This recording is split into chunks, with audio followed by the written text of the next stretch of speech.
CSK தோல்விக்கு காரணமே நான் தானே டோனி தோல்விக்கு பிறகு வேதனையோட பேசியிருக்காரு. சிஎஸ்கேவை வீழ்த்தி பார்ட்டி இருக்குன்னு ராஸ் பெடிதர் சொல்லி பரபரப்பை கிளப்பியிருக்காரு. என்னுடைய அதிரடிக்கு டிகே தான் காரணம்னு ரொமாரியோ செஃபர்ட் சொல்லியிருக்காரு. ஸோ சிஎஸ்கே தோல்விக்கு பிறகு டோனியும் வெற்றிக்கு பிறகு ஆர்சிபி கேப்டன் மற்றும் ரொமாரியோ செஃபர்ட் என்னென்ன விஷயங்கள் பேசியிருக்காங்க அப்படின்னு தான் பார்க்க போகிறோம்.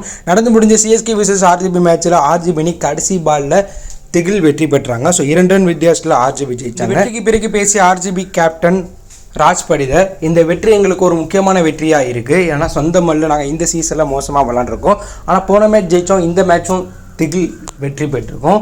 இந்த போட்டியை பொறுத்தவரை யாஸ் டயல் வேறு லெவலில் பந்து வீசினார். போன வருடம் இதே ஒரு சூழ்நிலையில் இந்த அணிக்கு எதிராக கடைசி ஓவரில் சூப்பராக பந்து வீசினார். அதே போல் இப்பையும் பண்ணி காட்டியிருக்கார். அவர் வருடத்துக்கு வருடம் பெஸ்ட் பவுலராக மாறிட்டு இருக்கார். எங்கள் அணியுடைய நம்பிக்கை நட்சத்திரம் வாய்ந்த பவுலராக அவர் இருக்கார்.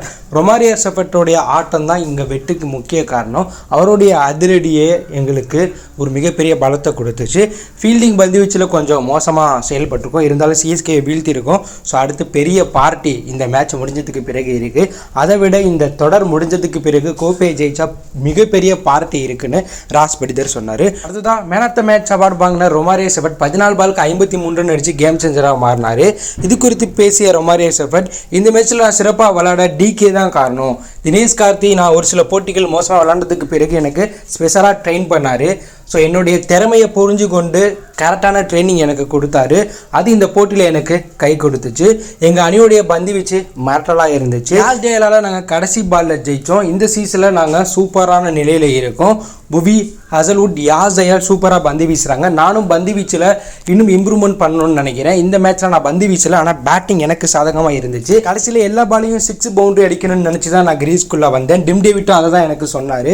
ஸோ அது எனக்கு கை கொடுத்துச்சு. அதனால தான் இந்த அபாரமான ஆட்டம் நான் இந்த மேட்ச்சில் விளாண்டுருக்கேன். இதே போல் அடுத்து வரக்கூடிய போட்டிகள்லேயும் வாய்ப்பு கிடைச்சா விளையாடுவேன்னு ரொமாரியோ செஃபர்ட் கெத்தாக பேசிட்டு போயிருக்காரு. அடுத்ததாக தோல்விக்கு பிறகு பேசிய CSK captain MS Dhoni, Bengaluru அணி நல்ல தொடக்கம் கொடுத்தாங்க. ஆனால் மிடில் எங்கள் பவுலர்கள் சிறப்பாக பந்து வீசி எதிரணியை சுருட்டினாங்க. ஆனால் கடைசி 2 ஓவரில் ஆட்டம் மாறிடுச்சு. கடைசி 2 ஓவரில் என்ன பந்து வீசுறதுன்னு தெரியாமல் எங்கள் பவுலர்கள் தவறாக பந்து வீசிட்டாங்க. ஸோ இது போல் எல்லா பந்தையும் அடிக்கக்கூடிய வீரருக்கு நம்ம யாக்கர் அதிகமாக போடணும். அப்படி இல்லைன்னா ஸ்லோயர் ஷார்ட் பால் போடணும். ஸோ அது ராங்காக போனால் எதிரணி வீரர்கள் தும்சம் பண்ணிடுவாங்க. அதுதான் இந்த மேட்ச்சில் நடந்துச்சு. எங்கள் பவுலர்கள் நிறைய யாக்கர் போட கற்றுக்கணும். ஸோ அது இந்த மேட்ச்சில் நடக்கலை. பதிரான வேகமாக பந்து வீசினாலும் அவர் யாக்கர் போட ட்ரை பண்ணி பால் தவறாக போச்சுன்னா அது 2க்கு கன்வெர்ட் ஆகுது. இது அவர் மேலே குறை சொல்லி எதுவுமே கிடையாது. இந்த மேட்ச்சில் எங்கள் பேட்ஸ்மேன்கள் அதிரடியான தொடக்கம் கொடுத்தாங்க.